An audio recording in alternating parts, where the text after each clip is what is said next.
first thing that comes to mind for me is that a pastor needs to be able to love his or her people. It's the most important quality. This has often been referred to as having a pastor's heart.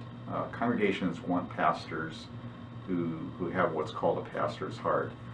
Another quality that I think of for a pastor is a person who is comfortable in his or her own skin. In other words, is able to lead out of who he or she is.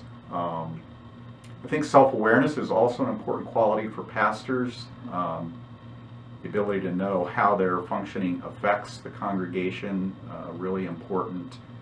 And finally, I would say that a pastor needs to be able, especially in this time, to work with diversity, to work with diverse theological perspectives, to work with diverse personalities, diverse ideas in the congregation.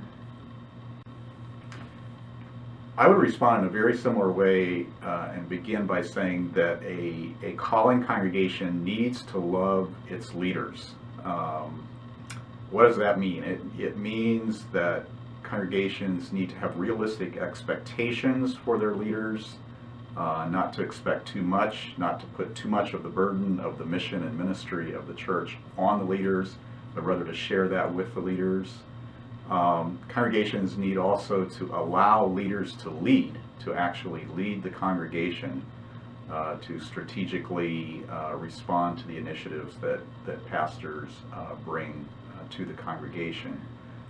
And finally, I would say congregations do well if they care for their pastors, if they invite their pastors to set good boundaries, provide opportunities for sabbaticals, make sure their pastors are taking vacation time and caring for themselves.